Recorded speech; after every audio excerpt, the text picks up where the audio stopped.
সুপ্রিয় দর্শক, আসসালামু আলাইকুম। নিউজ 24 এর আজকের সর্বশেষ সংবাদে আপনাদেরকে স্বাগতম। প্রথমেই জানিয়ে দিচ্ছি সংবাদ শিরোনাম। আদালতে অবসরপ্রাপ্ত বিচারপতি শামসুদ্দিন চৌধুরীর উপর হামলা। কাঠগড়ায় দাঁড়িয়ে আদালতকে যা বললেন বিচারপতি মানিক। ভারতে পালাতে গিয়ে বিএসএফ এর গুলিতে সাবেক ছাত্রলীগ নেতার নির্মম মৃত্যু। দুই শিক্ষার্থীকে হত্যা, আনিসুল সালমান ও জিয়াউল আবার রিমান্ডে। দীপুমণি আবার 4 দিনের রিমান্ডে।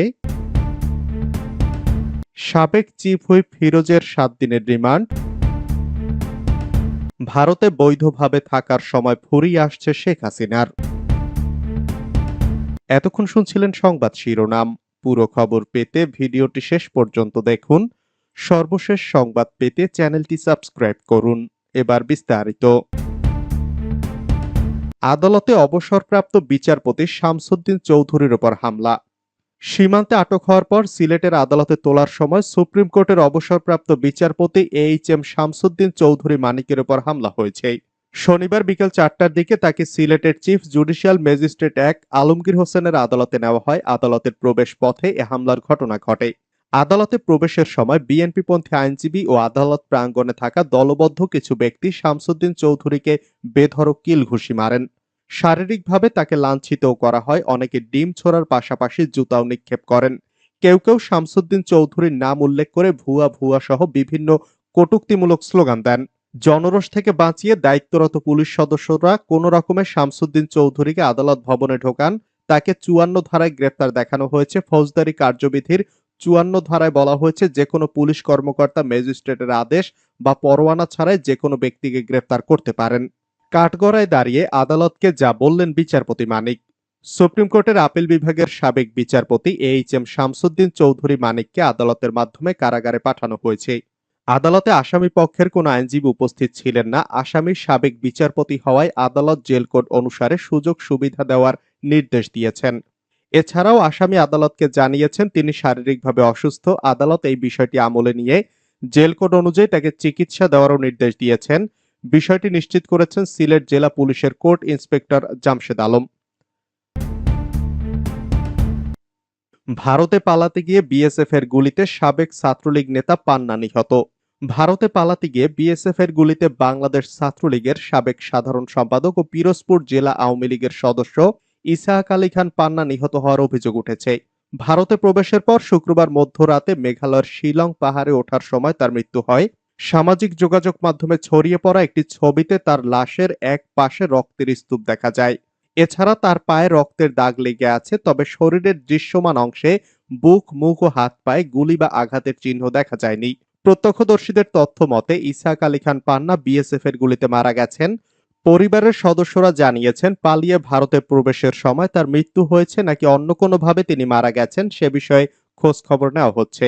পান্নার মৃত্যুর খবর জানিয়ে শনিবার বিকেল থেকেই ফেসবুকে শোক জানিয়ে তার বন্ধু বান্ধব, রাজনৈতিক কর্মীরা পোস্ট করছেন। পান্নার বড় ভাইয়ের শ্যালক জসিমউদ্দিন খানের সাথেও ঘনিষ্ঠ সম্পর্ক ছিল তার। জসিম জানিয়েছেন, 3 দিন আগে পান্নার সাথে তার ফোনে কথা হয়েছে। 25 জুলাই তিনি পিরোজপুর শহরের বাড়িতে এসে 2 দিন পর ফিরে যান। জসিমের দেয়া তথ্য মতে বিভিন্ন মাধ্যমে তারা জানতে পেরেছেন, সিলেটের তামাবিল সীমান্ত দিয়ে ভারতে প্রবেশ করেছিলেন পান্না। ওপারেই তার মৃত্যু হয়। সেটা গুলিতে নাকি স্ট্রোকজনিত কারণে তা নিশ্চিত হতে পারেননি তারা।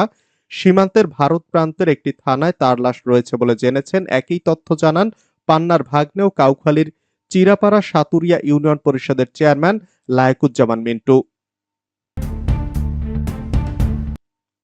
আনিসুল সালমান ও জিয়াউল আবার রিমান্ডে।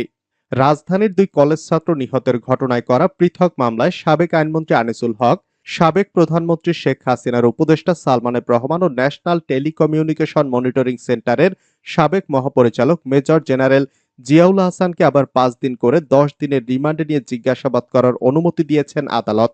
ঢাকার চিফ মেট্রোপলিটন ম্যাজিস্ট্রেট আদালত আজ শনিবারে আদেশ দেন। নিহত 2 শিক্ষার্থী হলেন ঢাকা কলেজের শিক্ষার্থী সবুজ আলী ও ধানমন্ডি আইডিয়াল কলেজের উচ্চ মাধ্যমিকের শিক্ষার্থী খালিদ হাসান সাইফুল্লাহ। বৈষম্য বিরোধী ছাত্র আন্দোলনের কর্মসূচি চলাকালে সংঘর্ষে 2 জন নিহত হন। পরে সবুজের মৃত্যুর ঘটনায় নিউ মার্কেট ও খালিদের মৃত্যুর ঘটনায় লালবাগ থানায় মামলা হয়।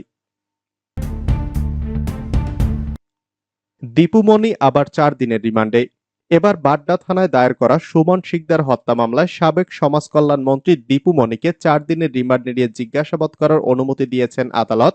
ঢাকার চিফ মেট্রোপলিটন ম্যাজিস্ট্রেট আদালত আজ শনিবারে আদেশ দেন। এর আগে মোহাম্মদপুর থানায় দায়ের করা মুদি দোকানি আবু সায়েদ হত্যা মামলায় 4 দিনের রিমান্ডে নিয়ে জিজ্ঞাসাবাদ শেষে তাকে আদালতে হাজির করে পুলিশ। পরে তাকে বাড্ডা থানায় দায়ের করা সুমন শিকদার হত্যা মামলায় গ্রেপ্তার দেখিয়ে 10 দিনের রিমান্ডে নিয়ে জিজ্ঞাসাবাদ করার আবেদন করা হয় পুলিশের পক্ষ থেকে। অপরদিকে দীপুমণিকে রিমান্ডে নেওয়ার আবেদন বাতিল চেয়ে জামিন আবেদন করেন তার আইনজীবী। আবেদনে বলা হয় তিনি অসুস্থ ব্যক্তি। রাষ্ট্রপক্ষ থেকে বলা হয় দীপুমণিকে প্রথম যেদিন আদালতে আনা হয় সেদিন চাঁদপুর থেকে লোকজন আদালত চত্বরে এসেছিলেন, তাকে নানাভাবে হেনস্থা করেন। তিনি শিক্ষা ব্যবস্থা ধ্বংস করেছেন। উভয় পক্ষের শুনানি নিয়ে আদালত দীপুমণিকে আবার 4 দিনের রিমান্ডে নেওয়ার আদেশ দেন। সাবেক চিফ হুইপ ফিরোজের 7 দিনের রিমান্ড।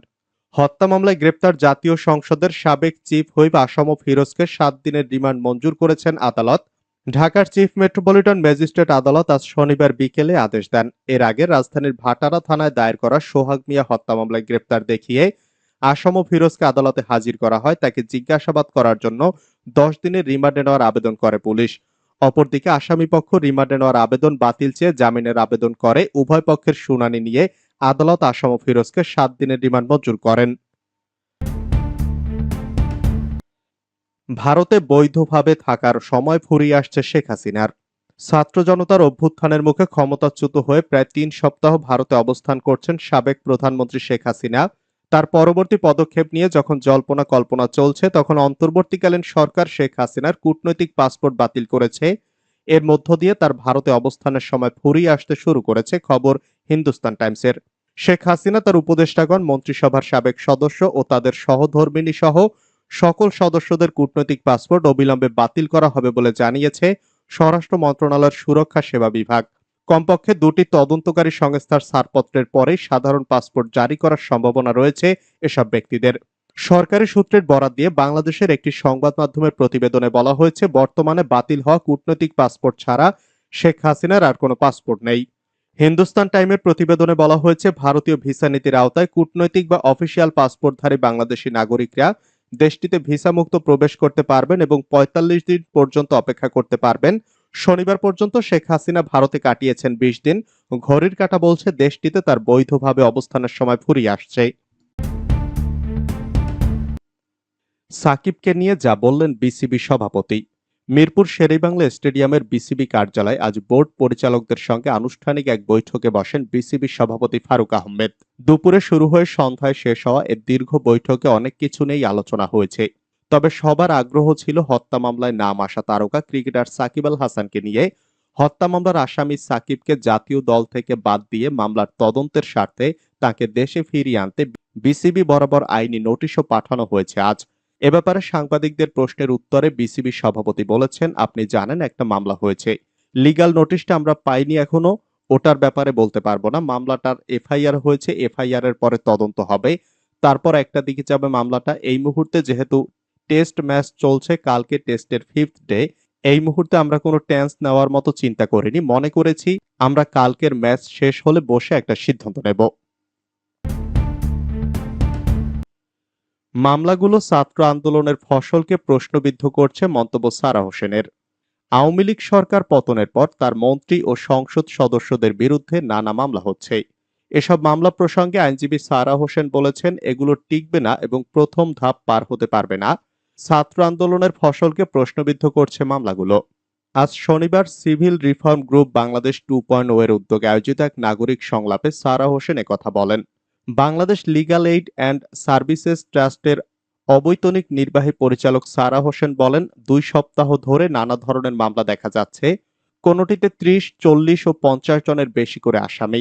অনেক রাগ ও ক্ষোভ থাকতে পারে, কিন্তু এ ধরনের মামলা লিখলে কাজ হবে না, টিকবে না, প্রথম ধাপেই পার হতে পারবে না। মামলাগুলো আন্দোলন ও আন্দোলনের ফসলকে প্রশ্নবিদ্ধ করছে মন্তব্য করে তিনি বলেন, এটা বন্ধ করতে হবে। সারা হোসেন বলেন, এই মামলা কি পুলিশ করছে, সৎভাবে করছে, বুঝে করছে? তিনি বলেন, মামলার এজাহার ক্ষোভ ঝাড়ার জায়গা নয়। ব্রিটিশ আমলের মানহানি আইনে এখনো মামলা হচ্ছে এবং কিছুদিন ধরে তা আবার দেখা যাচ্ছে বলে উল্লেখ করেন এই আইনজীবী। তিনি বলেন, নতুন স্বাধীনতায় ব্রিটিশ আমলের আইন টেনে আনা হচ্ছে, এটা দুঃখজনক। মন্ত্রী ও সংসদ সদস্যদের রিমান্ডে নিয়ে কি হচ্ছে, কে কি বলছে সেসব বিভিন্ন গণমাধ্যমে উঠে আসছে। এ প্রসঙ্গে সারা হোসেন বলেন, 15 বছর ধরে রিমান্ডে কি কথা হয়েছে তার সূত্র দিয়ে গণমাধ্যমে আসছে। রিমান্ডে কি বলা হয়েছে বা না হয়েছে তা কিন্তু কেউ জানে না, কিন্তু গণমাধ্যমে তা প্রকাশ হচ্ছে। এটার জন্য কাউকে জবাবদিহি করা হয়নি। রিমান্ডের বক্তব্য এভাবে প্রকাশ বন্ধ করার আহ্বান জানিয়ে তিনি বলেন, আইনকে নিজের মতো চলতে দিন। অনেক ক্ষোভ রাগ আছে, আপনারা এটা ফেস করেছেন বলে অন্য কাউকে এটার মধ্য দিয়ে নেবেন না। কোটা সংস্কার আন্দোলন ও ছাত্র জনতার অভ্যুত্থানে অন্তত ৮০ শিশু নিহত হয়েছে জানিয়ে সারা হোসেন বলেন, এই শিশুদের নিহত হওয়ার ভিডিও ফুটেজ যদি কারো কাছে থাকে সেগুলো সংগ্রহ করে মামলায় সাক্ষ্য প্রমাণ হিসেবে এগোতে হবে। আদালতকে সুযোগ দিতে হবে ঘুরে দাঁড়ানোর জন্য। পাশাপাশি দ্রুত বিচার আইন ছাড়া এ অভ্যুত্থানে নিহত ব্যক্তিদের বিচারের মামলা কার্যক্রম যেন সঙ্গে সঙ্গে পরিচালনার জন্য আদালত থেকে নির্দেশ আসতে হবে। তাহলে নিঃশ্বাস ফেলা যাবে এবং দেশ গঠনের কাজে নামা যাবে।